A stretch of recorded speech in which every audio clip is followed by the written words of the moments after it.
Ask, and ye shall receive. Knock, and the door shall be opened unto you.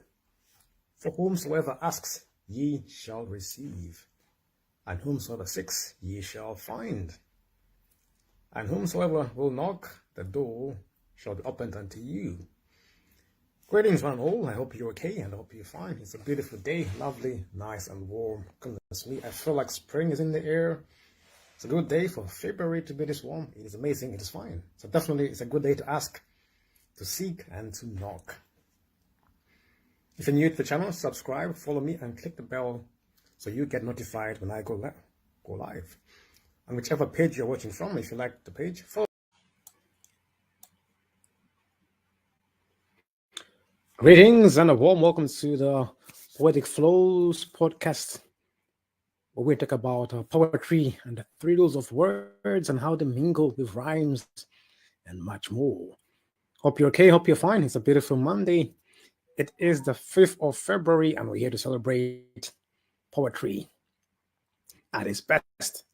So this month we are actually focusing on, African American or Black History Month or Aboriginal Month, whatever term you're going to choose to use. But we're going to talk about, going to focus on African American poets here at the Poetic Flows podcast, every Mondays in February at 8 p.m. GMT time. We're going to talk about African American poets and how they've contributed to poetry and much more. So we begin with an intro of our podcast, and thank you for tuning in.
That's it. That's the intro of our Poetic Flows podcast.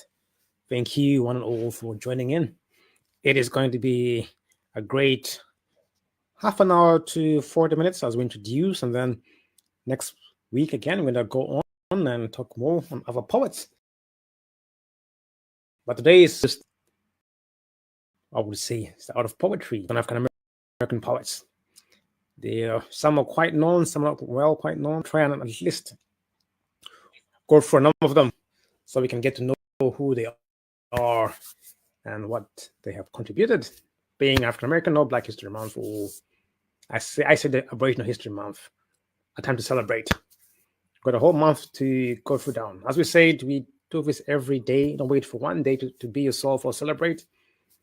Every day is a chance to be yourself, but this is a month dedicated to that. Just as we have a month for Christmas, we have days for Valentine's, we have days for certain activities. This is a month dedicated. But doesn't mean you wait for 1 month to celebrate. It's about keeping it in the moment and always celebrating it no matter where you are, isn't it? That's my theory. Apart from that, we'll join the celebrations for those who are interested in learning about different histories, some things we didn't know, some things you learn by learning or researching and networking and sharing. That's it. So my name is Joshua, and I'll be your host for the length of the show. Joshua, or you call me Yahushua, same name in Hebrew, Yehudah, or Joshua for those. But that's my name and my title. So we normally have poetry every Monday, 8 p.m. But I just want to show what is poetry. So poetry is literary work in which the expression of feelings and ideas is given intensity by the use of distinctive style and rhythm. That is the definition of poetry. Yes, it is literary work in which the expression of feelings and ideas is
The choice is yours. You can hold on to the clothes you don't need, or you can sell them on and make someone's day. Sell to members all over the UK with the Vinted app. And with no selling fees, all the cash is yours. Download Vinted today. Don't wear it, sell it. So this vast radiation shield door has closed for the last time because they've switched off and are now decommissioning this thing. This is JET, the Joint European Torus, the largest and longest operating fusion experiment in the world. When it was built 40 years ago, it wasn't even certain as to whether it would ever be possible to get useful amounts of energy from harnessing fusion here on Earth. But what they've shown using the donut-shaped vessel at the heart of this machine, that it is possible to contain a plasma doing fusion at 150 million degrees. That, when it's running, makes this the hottest place in the galaxy. And the things they've learnt here in terms of robotic handling, plasma physics, how to do fusion, is a profound legacy because it's going to be used for future fusion reactors, one being built in the south of France and a new one under construction here in the UK, that the government says could be generating fusion electricity by 2040. An ambitious target. The legacy of this thing is only to go by. They might just achieve it.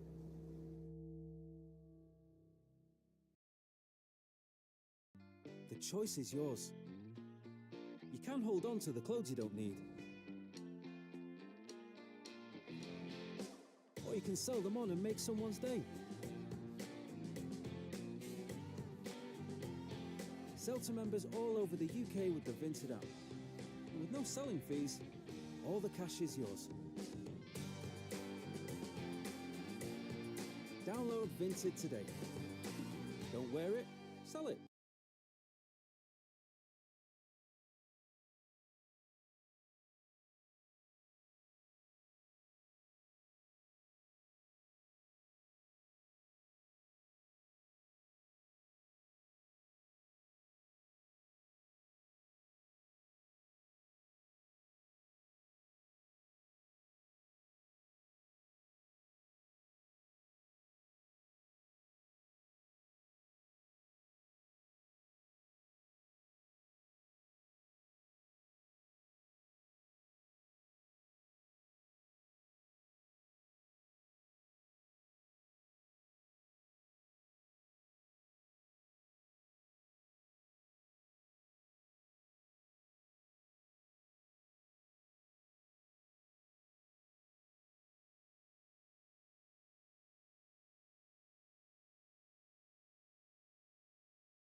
I can't believe how rapidly I get inspired by Arcade. If this doesn't get you into a creative flow, then I don't know what will. Arcade is the ultimate sample workflow, and right now is the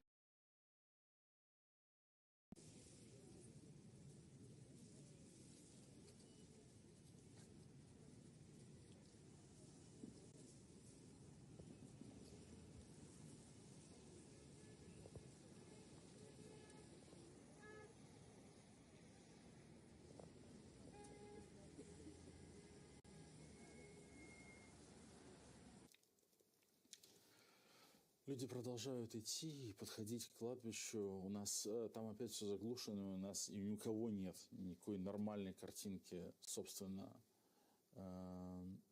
с кладбища, чтобы показать, что там происходит и как люди прощаются с Алексеем.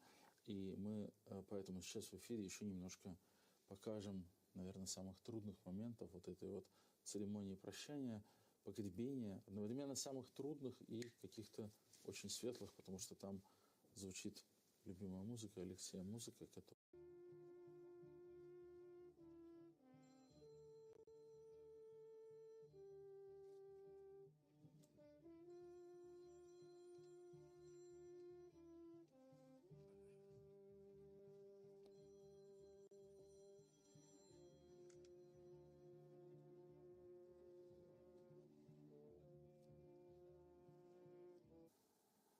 Звучит музыка, которая является грустной, любимой и очень оптимистичной. Алексей был крайне оптимистичным чуваком. Он всегда считал, что у нас все получится, и нет такой штуки, которую мы не можем сделать, и обязательно прорвемся и все решим. И музыка Сенатора, и тема из Терминатора, они про это. Сообщают люди о том, что начали пропускать всех желающих. Там очень затруднено из-за того, что огромная очередь. Но люди начали проходить, и все сейчас имеют возможность проститься. Ну, вернее, все те, кто впереди стояли этой очереди. Давайте смотреть.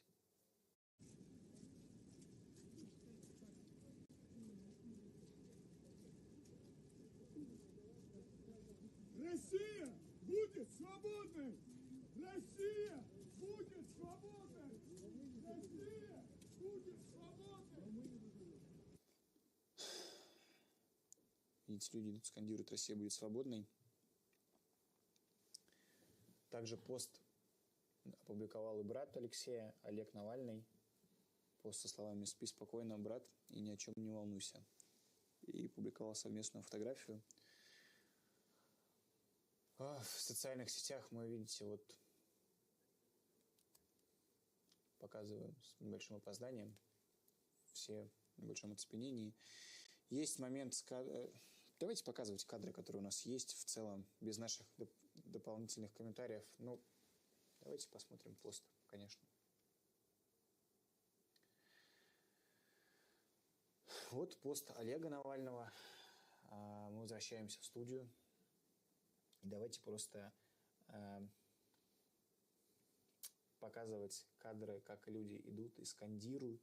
Я еще раз хочу акцентировать внимание. Люди идут и скандируют. Надеюсь, все меня понимают. Идут и скандируют на подходе к кладбищу и около кладбища правильные слова. Давайте их слушать.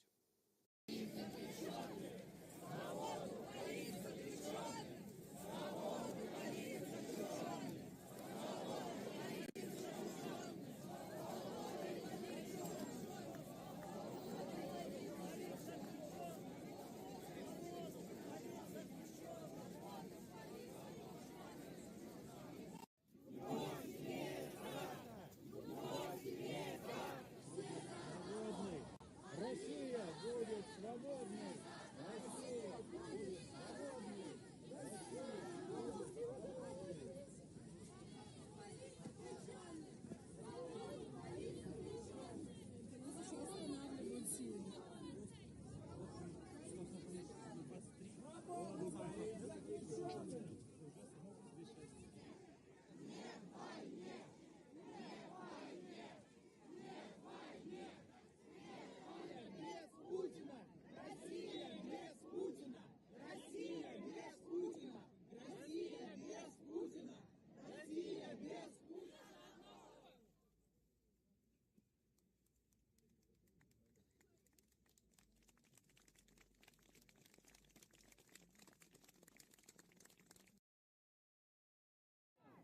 Пропустите проститься!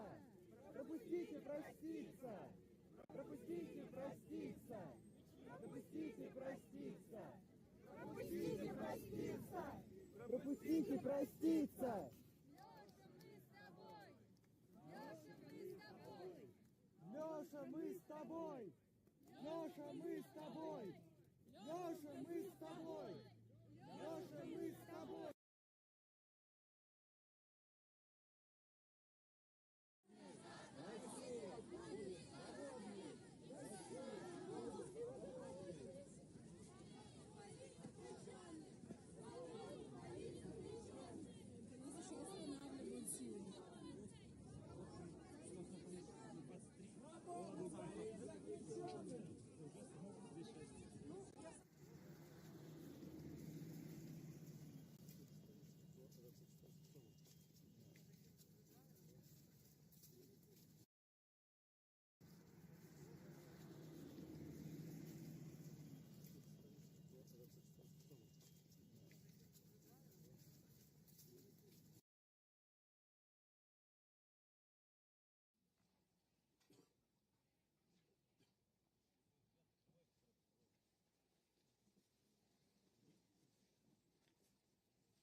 Look, an idiot with £1 million could make hundreds of thousands in profit in just a few days, just by getting lucky. But a genius with £1,000 could make a few hundred quid at best. When it comes to trading, knowledge tells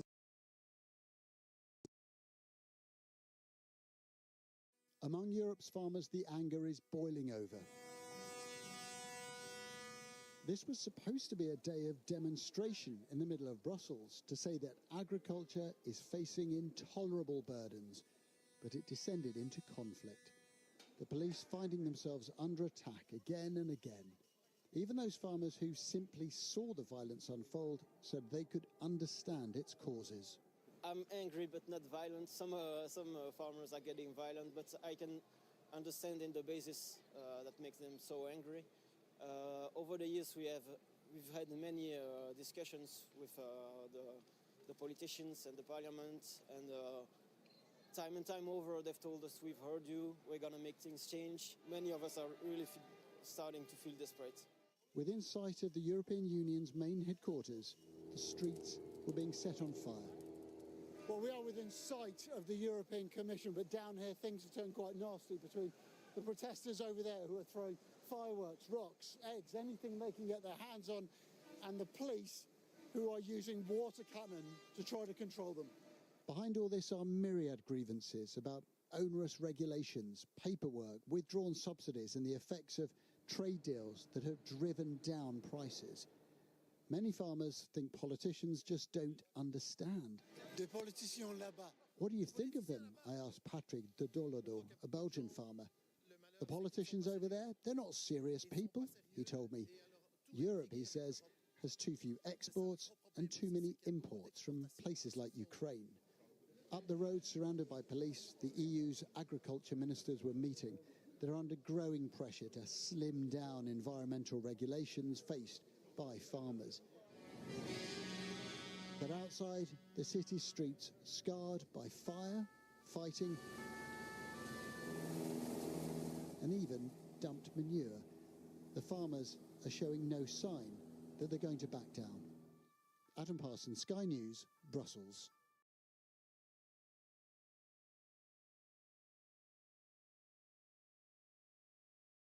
Adam. It's time to retrieve all those files you thought you lost. If you have data stored on a laptop or computer that no longer works, then this is for you. This is the recovery converter from Zilkey, and it literally retrieves your data in just seconds. It connects to... It was very concerning to see the reports of intimidation through the by-election, and by all accounts, one of the most divisive campaigns that we've seen in recent times. I'm pleased that the Conservative Party was the only party to run a really positive campaign focused on local issues with a great local candidate, Paul Ellison, and that's where we are. Do you welcome him back, though? As I said, I'm pleased that the Conservative Party ran a positive campaign focused on local issues. Your plan to send asylum seekers to Rwanda is now set to cost over £500 million. That's a bad deal, isn't it? I mean, will we see asylum seekers in Rwanda by the time an election is called? Well, the current situation is unsustainable and unfair. Taxpayers are already forking out millions of pounds a day to house illegal migrants in hotels across the country. That's not right, and that's why I made stopping the boats one of my priorities. I'm pleased that we've made progress. Last year, the numbers were down by a third. Never happened before. Shows that the plans are working. But in order to fully resolve this issue, we need to have a deterrent. We need to be able to say, if you come here illegally, you won't be able to stay. We can remove you to a safe country. That's why the Rwanda scheme is so important. It's the worthwhile investment, and I'm determined to see it through. Would you like to see UK residents and non-DOMs pay UK tax, I should say, just like your wife has chosen to do? Well, I'm sure people will understand it wouldn't be appropriate for me to comment on tax policy or fiscal matters ahead of a budget, but what we are doing, because economic conditions have improved and our economic plan is working, is we've been able to cut tax for everyone in work across the UK, a significant tax cut, national insurance being cut by 2 percentage points in January, and that means for someone on an average salary of around £35,000, a tax cut worth £450 that started benefiting everyone, as I said, at the start of this year. It shows that our plan is working, and if we stick with it, I can deliver peace of mind that there's a brighter future for everyone across the country.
Putin before, and the take from some is they've been quite effective, actually, at blunting the West's response to that conflict, the amount of aid that they give to Ukraine.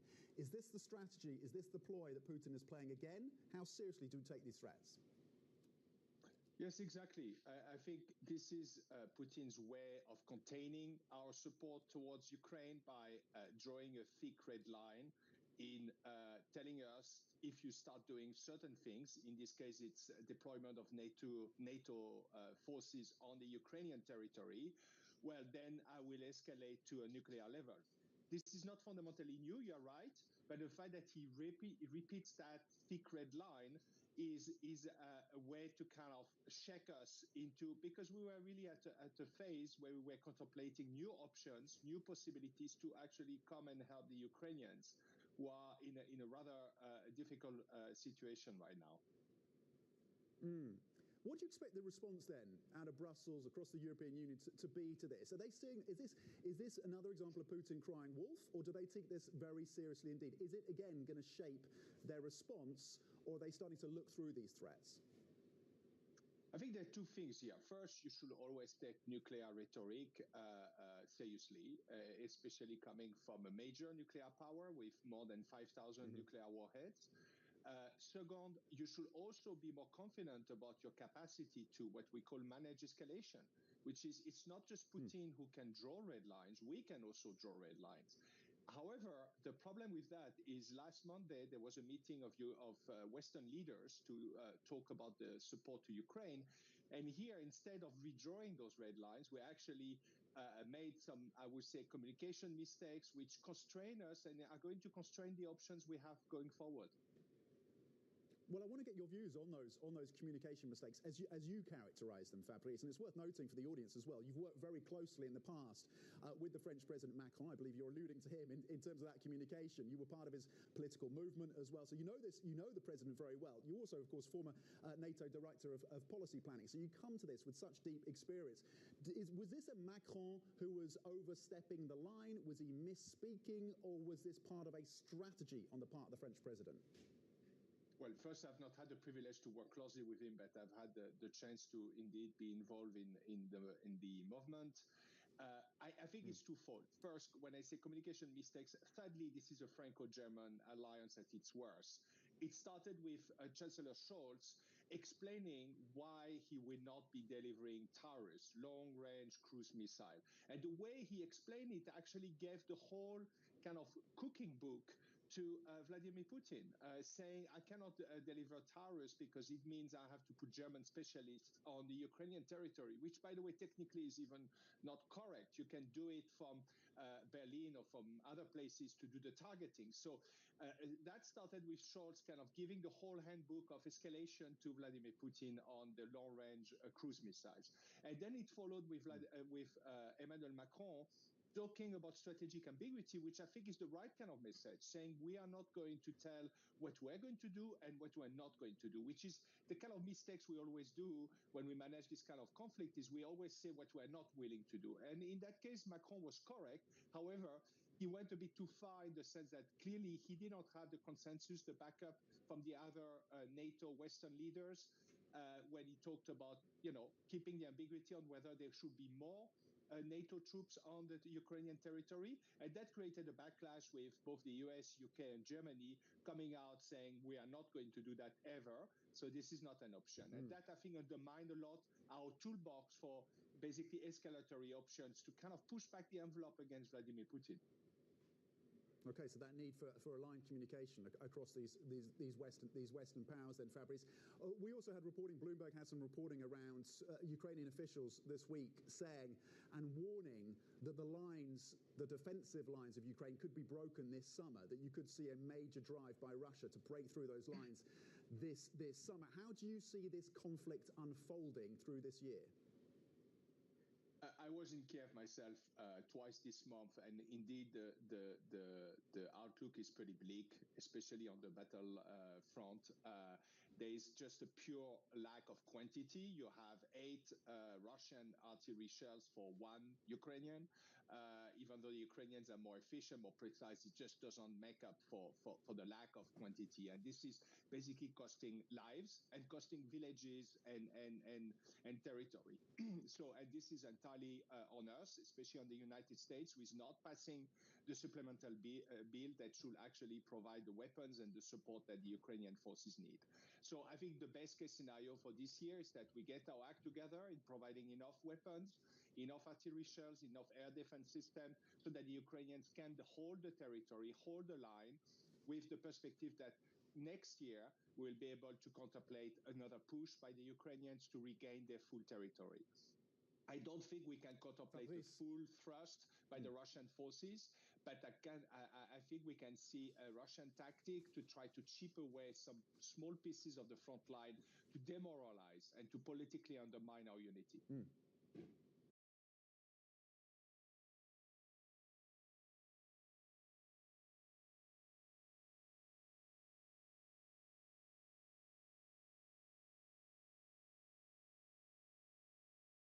I want to get your sense at Goldman's in terms of how stretched this narrative is of euphoria. I don't think it's euphoria, and perhaps we can talk about the dominant companies which have really been driving most of this rally, not just in the US actually, but in Europe as well. I don't think the valuations yet are consistent with any kind of bubble or mania or really strong speculative sense of excitement. I think they're reflecting pretty good fundamentals. Now, having said that, valuations are quite full. You know, if you look at the S&P, it's trading at the high end of its range over the last 20 years, even if you exclude the big 7 tech stocks. And we do expect to see relatively moderate profit growth this year, about 8%, for example, in the US and Japan, a little bit less than that in Europe. But as long as profits are growing, we're avoiding recession, and interest rates are coming down. Yes, some of that has already been discounted, but we would expect to see moderate upside index returns. But I do think it's going to be more about alpha than beta. Right. In other words, selectivity has already been very important over the last year. I think that will still be the case.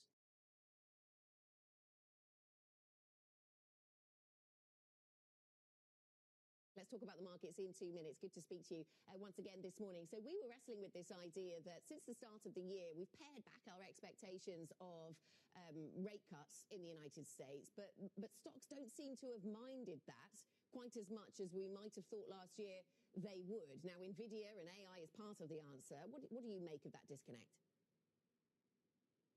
I think that makes complete sense. I think stocks should continue to do well. Remember, the reason we've pared expectation on rate cuts is because the economy is doing much better than we expected.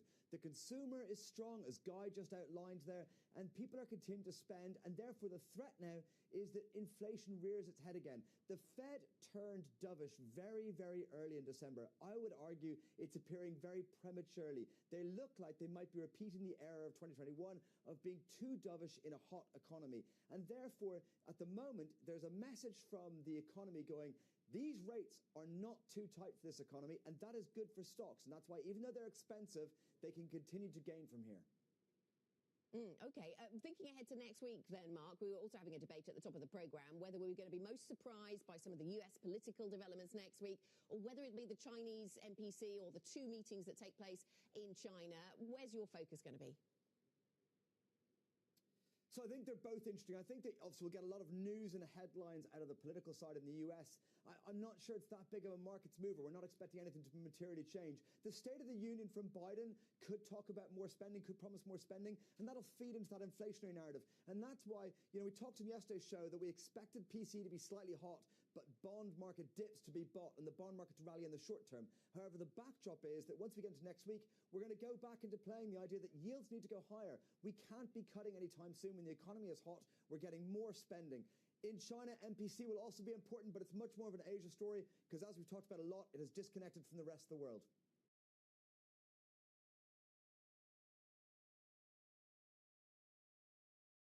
You admitted that you are stockpiling chocolate. Why are you stockpiling chocolate? Do you really think that it's going to get that much worse out there? I stockpile of olive oil last year. I was very happy when the price went through the roof. I'm stockpiling some chocolate because we eat quite a lot at home. Must confess that. And the price of cocoa is up 150%. You make chocolate out of cocoa, a bit of sugar, a bit of milk. Prices of chocolate on the supermarket, it's gonna go up and go up quite significantly over the next 6 months. The market for cocoa is facing a structural deficit. Supply is well behind the demand. Probably the gap between demand and production is going to be in 2024 the largest it has been at least in 65 years. So we have a problem, and the only cure for the market right now is higher prices. So we are going to see a bit of higher prices in the supermarket. So I'm just anticipating from that. Higher prices, less chocolate. That's already what these chocolate companies are telling us, Javier. But when you look at the market in terms of cocoa, is it what's going on in West Africa in terms of bad weather and drought and disease on some of these crops, or is it tariffs that are coming into play from Europe? There is a mix of factors. I mean, certainly the weather has been very unfavorable. It has been dry recently. It was too wet a few months ago. We have new regulation from the European Union on deforestation, which means that beans that have been produced in new planted area cannot go into the European Union. That's not going to help. But I think that the biggest problem is that the world is relying on a group of West African countries for 60% of the cocoa. That's Ghana, Ivory Coast, Nigeria, and Cameroon. There has been very little planting in those countries for the last few years. The trees are old. They're producing less and less. And those trees are also more sensitive to bad weather and to disease, and we have had a lot of that in recent months. Diseases are really quite widespread, both in Ghana and Cote d'Ivoire, and Ghana and Ivory Coast, and that is the big problem at the moment. But it's a combination of all of the above, which is really restraining supply this year and perhaps also into next year.